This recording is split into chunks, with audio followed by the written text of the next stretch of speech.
and they got hacked? Yeah, they lost their Facebook accounts, Instagram, and then they had all their ad spend got taken from their ads. Do you really think someone clicking on an email link will cause it to get hacked? Like, is it just a myth, or what do you think? Get fined up to $175,000 if you lose customer information. A notification saying your passwords are compromised. Read that 60% of small business close within 6 months of serious cyber attack, has one of the highest rates of Apple users. But most businesses have no system managing these devices. In today's episode, I'm sitting with Zeal Moses. He's the founder of Ryujin Electronics, and he's one of the top Apple's technical partner in Canberra. And we talk about how he built business from nothing and how he's doing something no one is doing in Canberra, and why Apple is one of the safest bet for your business, and what most small business owners ignore that could cost them everything. This episode is packed. Let's jump into episode 1. Thank you, Zeal. You're our first guest for our episode, and we named it like Beyond Marketing Noise. So you are our first guest, and thank you for being here. Yeah, cool. So tell us, Zeal, like, who is Zeal outside founder or all this business world? Who is Zeal? I think that's quite difficult. I mean, you're a founder as well. We don't really have like a outside of work sort of thing. It's always work at the beginning. I mean, outside of this, lots of running, walking. It's pretty good. I live right near a mountain, so lots of walking and trails. That's pretty good to go do. What is your hobby? Like, what do you do apart from working on your business? Funny enough, it's probably in tech as well. So a lot of gaming, PC gaming, computer gaming. We've got racing simulators, so things like that. What's your favorite game? Favorite game? Ooh, anything Rockstar, maybe. So GTA, Red Dead Redemption. Those are pretty good ones. And where did you grow up? Like, are you from Canberra, or where did you grow up? And can you tell us something about that? Yeah, so born in New Zealand, and then moved to Australia quite a long time ago now, probably 10 plus years. Been in Canberra for 6 or 7 years now. So pretty good journey from. So were you always this person, like building things? I wanted to build stuff, like I want to run a business, or it's something which changed you to do this in between your journey? I think always wanting to do something. So my dad runs businesses as well. Yeah. So it's kind of in the family a little bit there. But yeah, my mum came here for uni, and then whilst I was in year 12, didn't really want to go to university after that. So I was like, I'll start a business. Canberra's pretty good for it. See how we go. And now I'm here. That's great. And how does your normal day look like now? Pretty busy. Always lots of messages. Probably get up at maybe 8 or 9, depending. And into the office probably about 10 or 11. Depends if there's a meeting before that. Yeah. And then, lots of meetings throughout the day, getting things ready, talking to customers, our team as well. Yeah. Before we jump into your business, what would something surprise someone that Zeal would do this, like something surprising thing that they don't know about Zeal? They motorcycles. So I ride a motorcycle. Yeah. I got a fast Yamaha R1. Yeah. Is that always you like used? Like, so I don't have a car. Yeah. So motorcycle every day. Yeah. You don't like car, or like? I like a car. We've got cars at the house, but my main transport across the city is a motorbike. What do you like doing motorbike? Do you go like a long drive, or? Not too many long drives because Canberra's pretty small, so like mostly 10 to 20 minutes. But I have been to Sydney and back on it, so it's pretty good. So we want to know everything about your business, and before that, why tech? Like, why can't you take like a role, like a tech role, and why can't you just like do like a full-time job? Why just build it? It's a good question. I think, especially coming not from a uni background, like I didn't go to uni. I just went straight year 12 into business. Obviously, it is pretty easy. You can pick up a tech role, especially Canberra government. It's quite quite easy to do that. But I don't think it's as fun. I think it's more fun to kind of do your own thing, make something better. Yeah. Did you do anything before Ryujin, like before you did that? No. So just straight into that. That was your first business. Yeah. So originally we started with doing like phone repairs, computer repairs as well. Yeah. And then slowly it changes to more supporting computers and businesses and changing the business dynamic to that. Did you know like there was this gap like where you wanted to do? Like did you start something and then it got reformed into a different idea? Was it exactly what you wanted to do at the first day of your business? Definitely not. It's a very formative process. So I knew in general like I want to do a business. We've just repair some things, see how that goes, and then it's just gone from there. We picked up like Apple partnerships and all our partners in the business space. Then started picking up business clients over kind of your retail customers. And then that's gone further and further now. Yeah.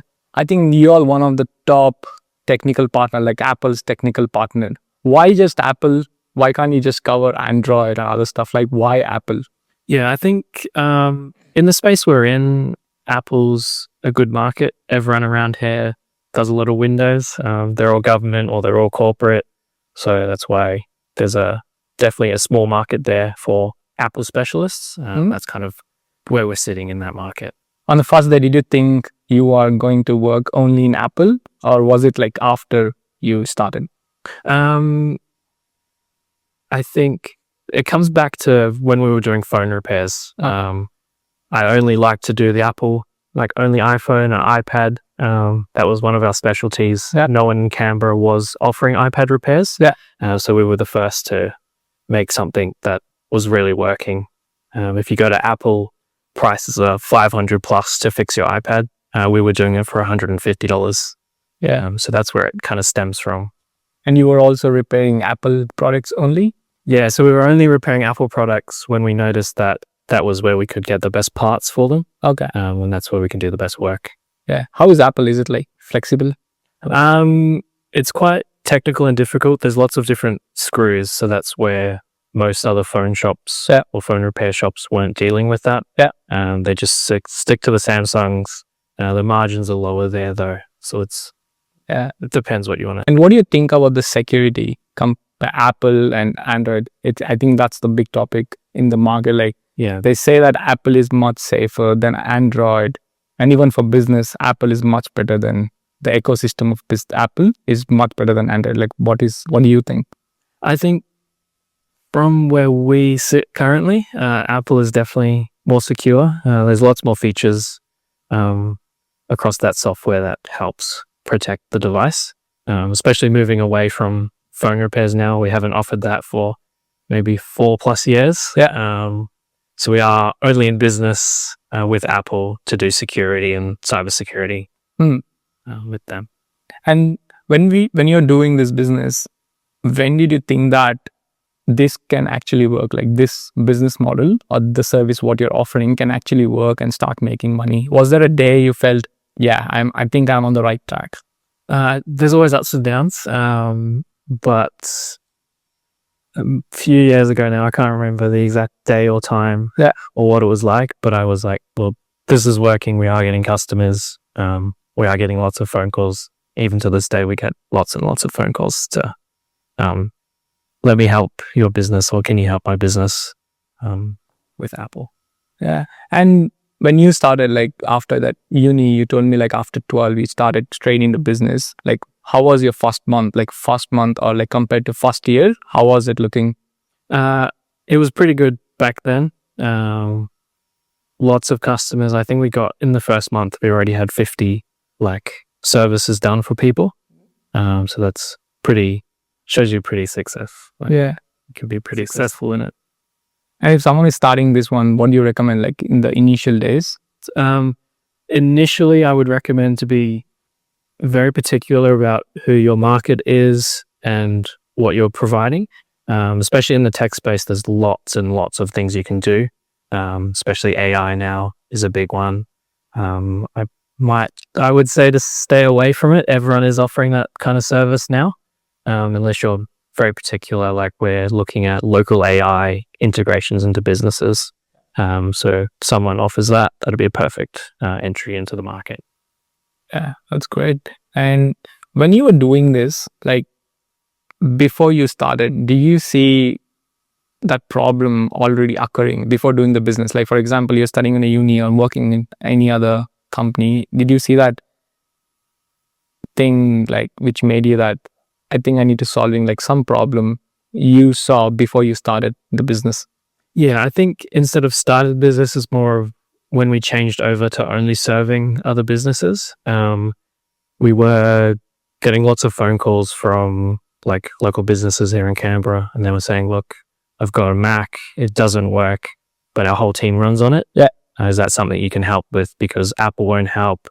None of the general IT providers will do that. They only focus on Windows. Yeah. But you guys do Apple only, so can you help? And that's when we thought, oh yeah, we can do all that. Yeah. So that's where we've changed to. Can you tell us any scary story you have, like initially when you started, like you got on a call, like they're freaked out, like something scary, which you saw, like maybe you heard it, or which made this service easy for them to solve that scary stories? I think IT in general is pretty scary. Yeah. For business owners. Yeah. They don't quite get how things work, or they might have done it in a particular way 10 years ago and it's still running today. That's always pretty scary when you go into a business and they're running Windows 98. Yeah. And you're like, that's quite out of date now. You should look at maybe upgrading that. And some do and some don't. So yeah, like when you spoke to, I think you've spoken to a lot of businesses. What is one of the maybe top 3 or top 1 stupid things they do which might cause getting hacked? I think a lot of the time it's out of date software, and a lot of emails, because most businesses receive lots and lots of emails. Yeah. But then they're just not looking at them. They just reply to everyone, or they click on all the links. That's definitely not a good thing to be doing. And then one we've encountered recently was they were a cafe. They gave out the phone number of the owner, and then the owner started receiving phone calls and messages and emails about paying his invoice. So the owner decided, we'll pay that invoice. It must be real. They've got my phone number. But it wasn't. It turns out it was someone else who's just come in, phoned the business up, and then that's how they've gotten the owner's number. And they got hacked? They lost their Facebook accounts, Instagram, and then they had all their ad spend got taken from their ads. Sure. Which you'll know about because you're marketing. Yeah. That's crazy. Like I think when we are running marketing for many clients, like they get hacked, the first thing they do is spend ads. Yeah. Spend money on their ad accounts. And and I've also heard like the common stuff, like common thing is like someone clicking on email. Do you really think someone clicking on an email link will cause it to get hacked? Like, is it just a myth, or what do you think? It happens all the time, actually. So what they'll do is the bad people will put a fake website up. So like a fake login to your Facebook or your own Google account. Yeah. And then you'll enter your Google information. And then the second step there is they'll ask to send a 2-factor information, because on their end, they also get that. Okay. So then you'll enter your passcode again, or the pass key, and then that's when they can access your account from there. Yeah. Like, I'm not an expert, but do you think it doesn't matter if you use Apple or Samsung when in this instance? Like, do you think Apple has more security compared to Samsung? Or I'm not too sure on the Samsung side of things. I know Windows, they don't have as much security as like MacBooks do. Especially on Mac, you'll get the authentication and it'll show up on your phone, or you'll just have your Touch ID now, which the hackers can't actually grab Touch ID information. Yeah. And we want to talk about your business, Ryujin Electronics. Like, for someone who never heard of your business, what is Ryujin Electronics in one sentence? Again, tech, quite difficult. Yeah. But I would say anything Apple IT, and that's what we deal with. So if you run a business and you're looking to switch from Windows to Apple, something we would say is better, that's where you'd give us a call or send us an email. And that's what we help out.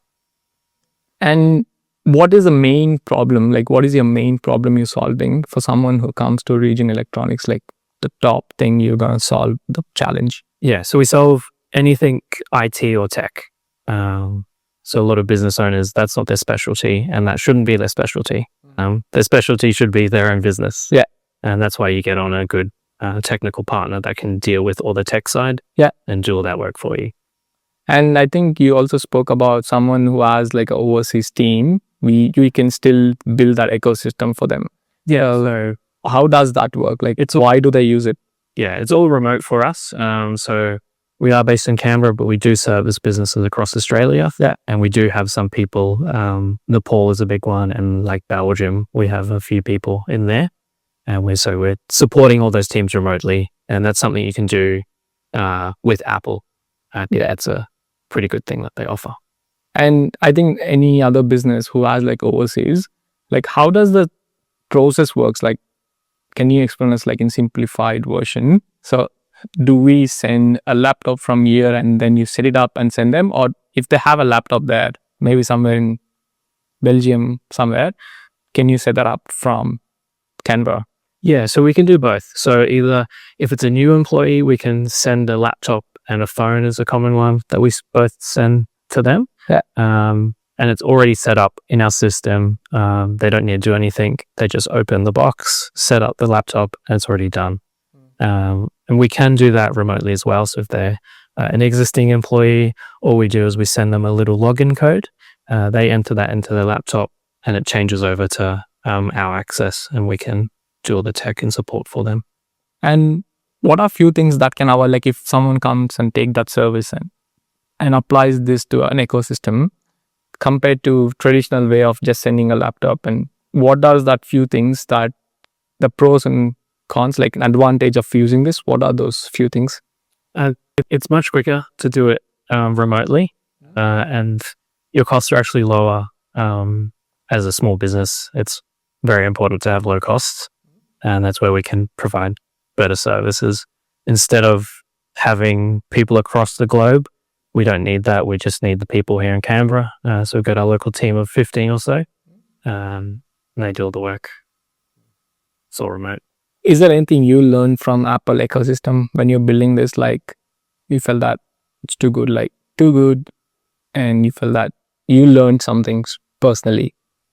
There's lots and lots of stuff that goes into the software that they build. So I'm learning things every day. Yeah. I think even today I learned you can like share certain things from like a device here to somewhere else. Like if it's a big video file, you can share that via email, and it will upload it to Apple servers and then download it on their device. So it's saving bandwidth, moving it across as well. Yeah. I think you have met a lot of business owners, and I think you cover most of the small business in Canberra because I think you're the only one Apple technical partner in Canberra. What are the few things they face? Like, I think most of the small business owners are non-tech, like they're not in tech. In simple terms, like what are the few things they face challenge in small businesses only? Small businesses, because they are small, they've got lots of little things that they're not doing perfectly, and that's where we like to help, is we can make things perfect across every business we work at. So it's small little things like setting up the emails automatically. A lot of people will have like a Gmail account, and then the staff will also have Gmail. We can just set that up to be one email address, and it's all shared. So little things like that, Wi-Fi issues, we can set up automatic Wi-Fi to their devices. Yeah. And yeah. And is there any difference between you and any other providers in Canberra? What was that, sorry? Like, what is the difference between you, like the Ryujin Electronics, and Canberra? Yeah, so Other Canberra providers. most Canberra providers do Windows. That's their specialty. They do have like some Apple experience, whereas with us, it's the complete opposite. We only do Apple. We've got a partner that does Windows if businesses do require that, but we stay in our own lane and we don't do anything with it. I have one more, like maybe a doubt or something. If someone is using, most of the business use Android and Apple, there's like combination of both. And this service, does it work if a small or a medium business, 50% uses Android and that company is 50% Apple? How does that work? Does that service you provide works for that particular company?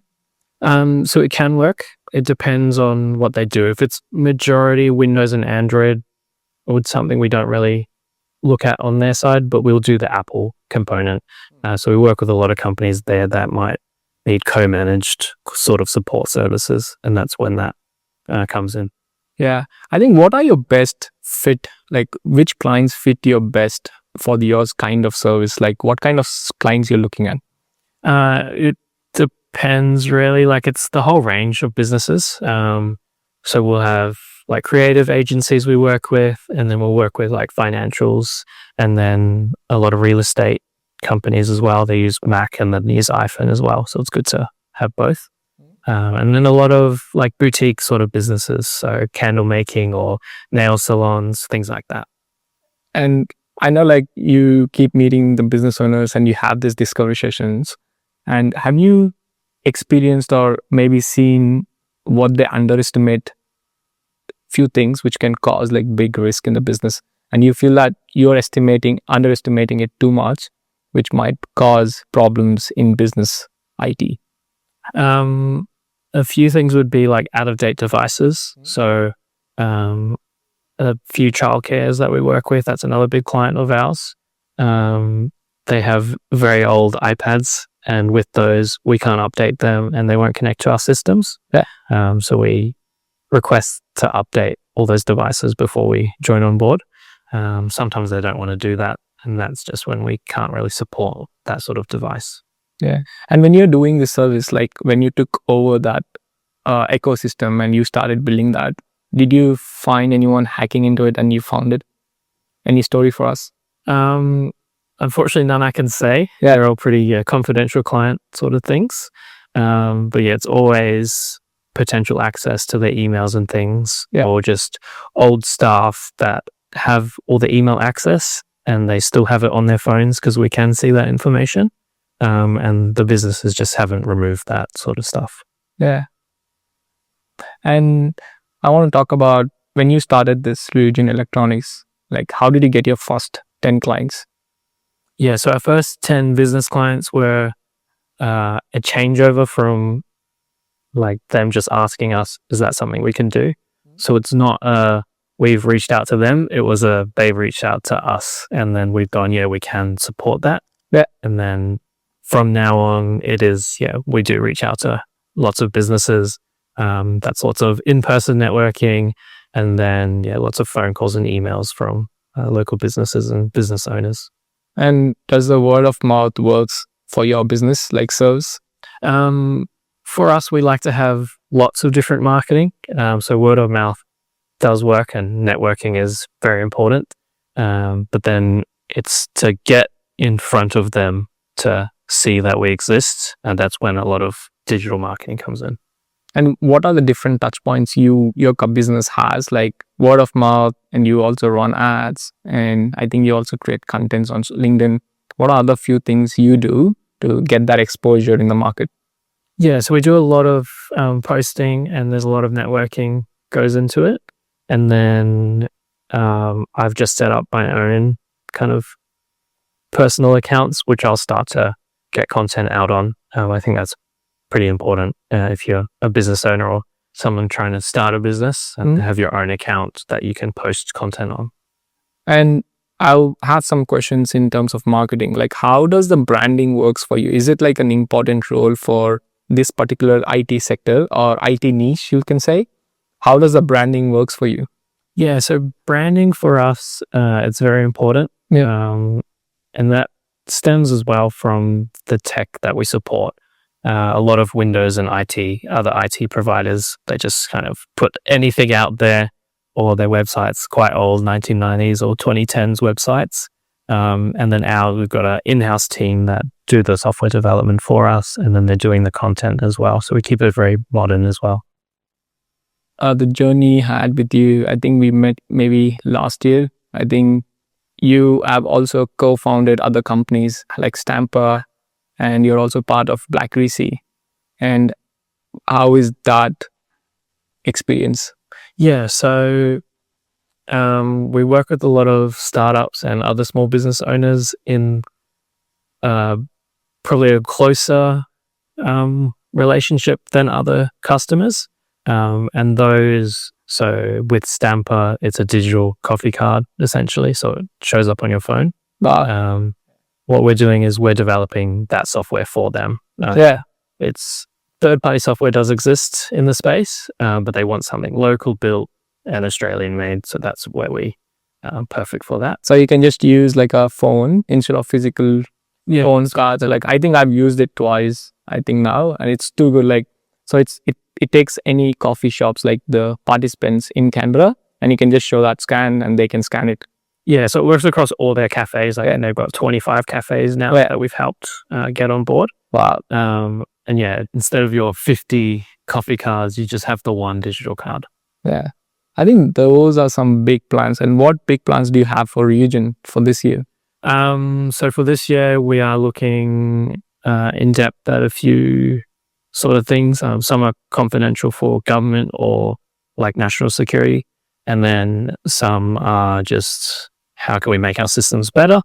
And then we've got a third aspect there, which is looking at the future tech. So that's AI. Everyone's saying it nowadays, AI. Yeah. That's what we're looking at, is something pretty specific in that space. So something local that works at your business and similar to ChatGPT, but it's all local. And the service you do, is it connected something to AI, directly related to AI? And how is that combo works? So with our team now, because we're quite big, we can afford to look across the whole range of tech with AI and our support in that aspect. All our support's done by our team. We don't have any AI running emails or answering the phone. Our team does that in-house. From the business point of view, like someone is running a business, so that what things have you put in place so that you don't get burnout? Like I think tech and IT is like someone sitting manually and looking after it, and your job is like very high tech because you need to look after the security of the business. Like do you have any things that you have put in place in business so that you or your team doesn't get burned out? Yeah, that's why we at this moment I'd like to thank our partners that we work with. They do a lot of that automated stuff for us. So they're, instead of having a team member 24/7 looking at all the devices, it's all automatic now. So it can tell us if that device is having an issue. And then what we'll do is we'll get a ticket sent out to our team, and then they deal with it from there. From where I am in terms of burnout, I've got a team now, so it's pretty good to, I can take days off and things like that. But early on in the process, sometimes you have long days, 14, 16 hours, just work for issues. I can see it's growing big, but what is your vision for Ryujin for next 3 to 5 years? 3 to 5 years, we will definitely be a national brand. So we're already scaling up in Sydney and Melbourne as well, we're looking at. And then it'd be good to get some international clients too. So I've been obviously born in New Zealand, so we've got a few people over there that are interested in joining our team, and then also they know quite a few customers that want our services, and same as Singapore as well is another ideal market for us.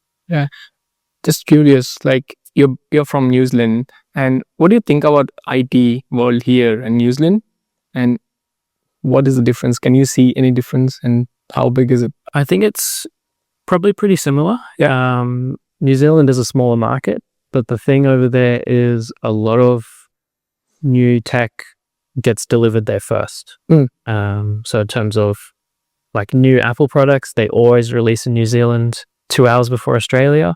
even that difference is helpful for us as a business, and protecting other businesses. And when you started this business, did you see the gap? Like when you started initially, like did you see any gap in the market that made you to start this particular service? Yeah, definitely a gap, especially in our space where we sit now.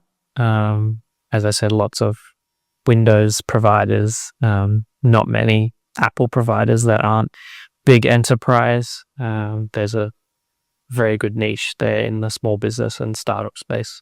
Yeah. And I want to give away some insights from you because you have experience.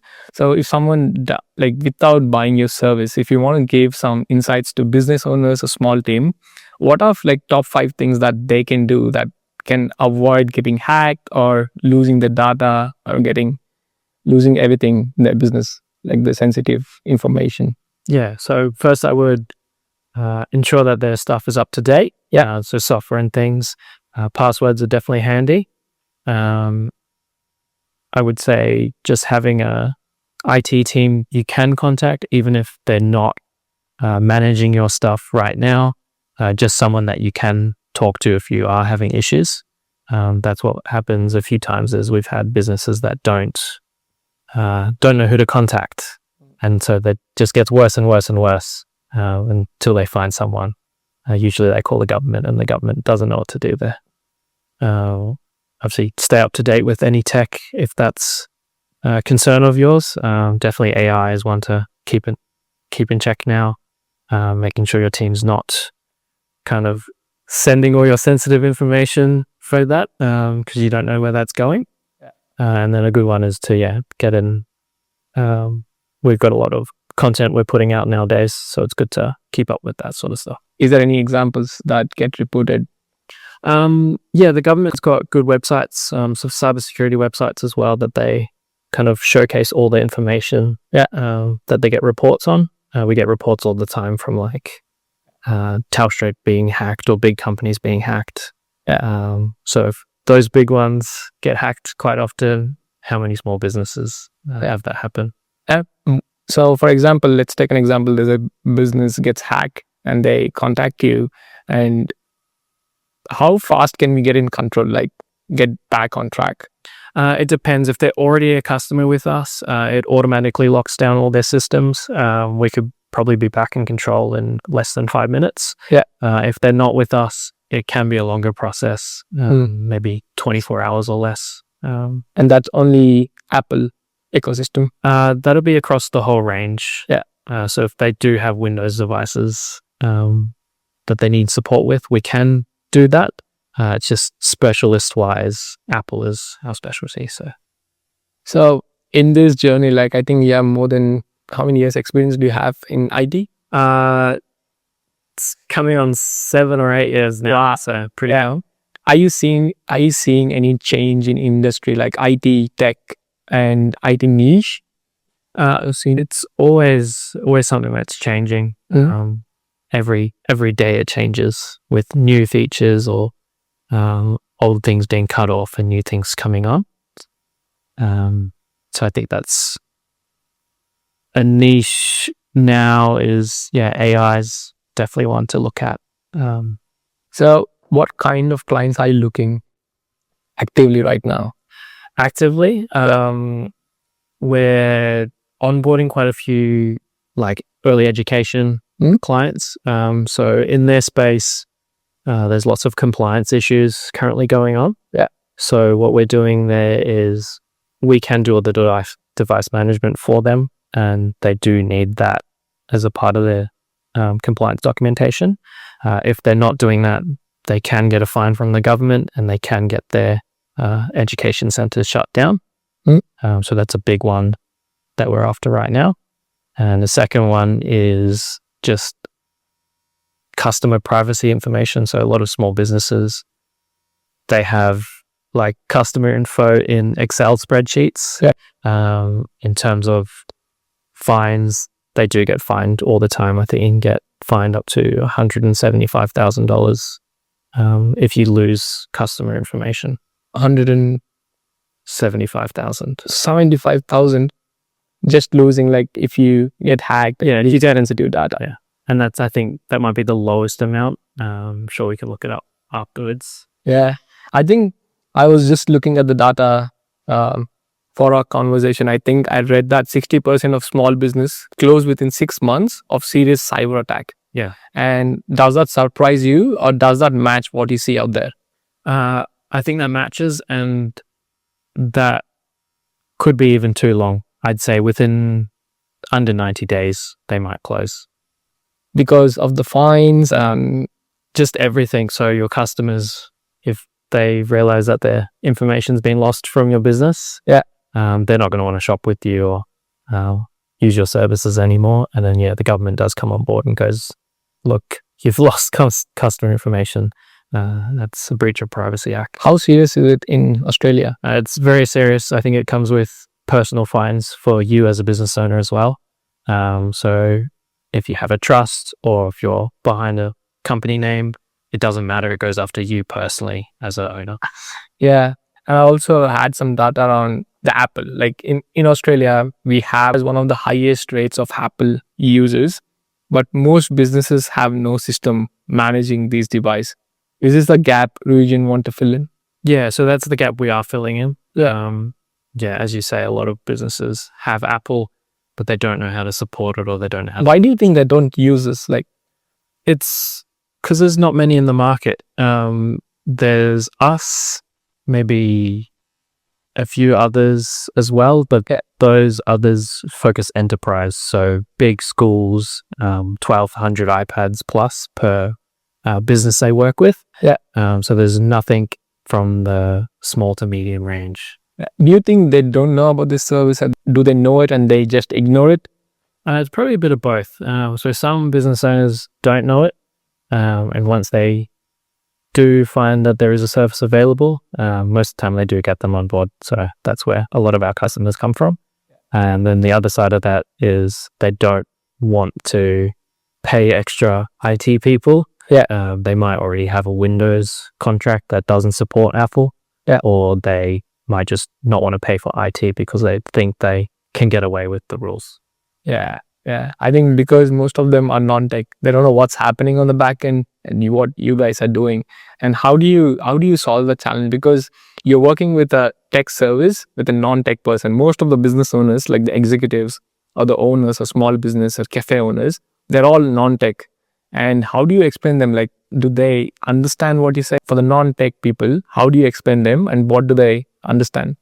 Yeah, so for non-tech people, which is most business owners or the staff at their business, what we do is kind of slow it all down, explain it step by step, and that helps quite a lot more.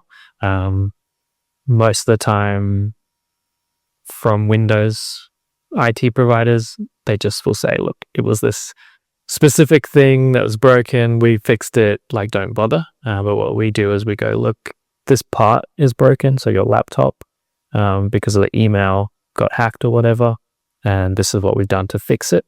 If you want more information, we can show you in person if they really need that. Yeah. So you have like a discovery sessions telling them where is the source, like what happened, why it happened, and then you break it down. And do they understand the service after that? Yeah, I think that definitely helps. And a lot of the time it's just, getting them up to date on more information. Yeah. A lot of business owners went to school without that sort of always iPad or always had a computer with them.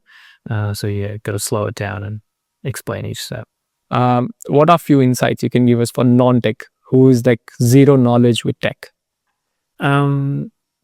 For zero knowledge, I would say talk to an IT person or talk to the people selling you the things. They might tell you a little bit more information than. If they don't want to talk or they don't want to take a service, what do you tell them? Like, don't do these particular things. Don't do Gmail or open email. Like, have your own website email addresses. It's better for security, I would say. So for example, if someone clicks and they want to take first step, they know that they've clicked the wrong link or they've done something wrong and they don't know anyone and they're just alone. What is the first two things they need to do? I would probably close it straight away. You can force close all the apps. And if you're still concerned, you can change your passwords. It's always a good thing. I would recommend you have multi-factor authentication before doing that, because a lot of the time, if you have that multi-factor, people can't get in without you saying they can get in. Yeah, I want to focus on this non-tech because there are majority of them, they don't know about tech. And if you need to tell them, like, don't share these particular things, like never do it, what are the few things that they should follow? Definitely never share any of their passwords and password information, and maybe their phone numbers is always a good one, because a lot of places now, the 2-factor is just a mobile phone number. People can get a spoofed phone number, so they can start getting your text as well. That 95% of the breach are actually human error and not hacking. Is it something you see with your clients? And like, is that the behavior or the technology? I think it's all about the human error, which happens. Most of the hacking happens. Yeah, so I think, I can't remember the statistic, but I think it's around 90% from like answering the phone or IT person going in to help their business when they're not actually an IT person there to help them.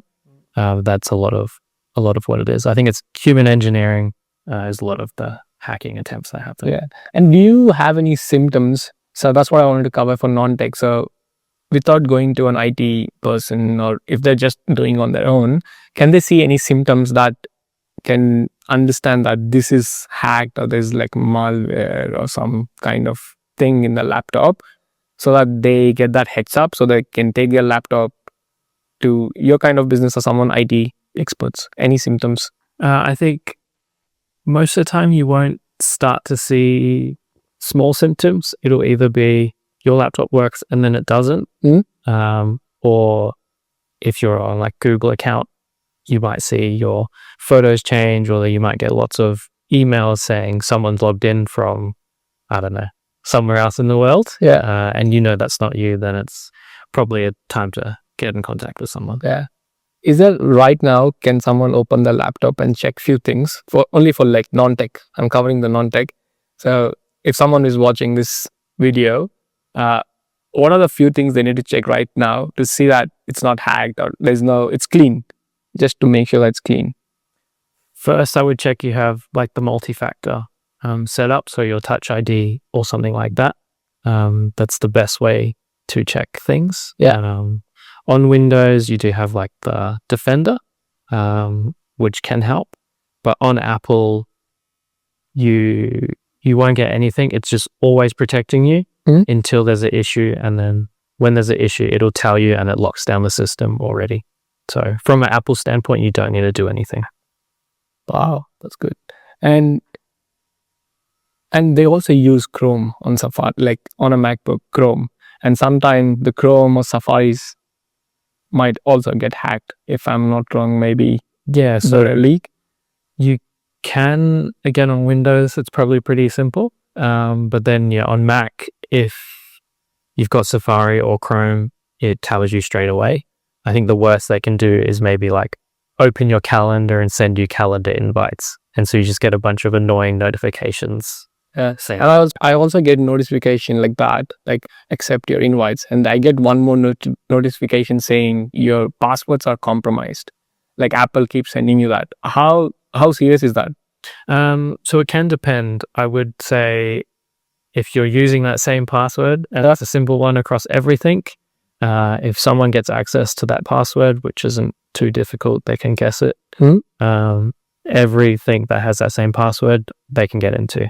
So that's why Apple recommends, like it might say compromised, and you just change your passwords, and it can do that for you automatically as well. Yeah, I think Apple also started like a new passkey thing, like for everything. And there's like one for Google Chrome, like you can do like the Touch ID, and there's one for the Mac.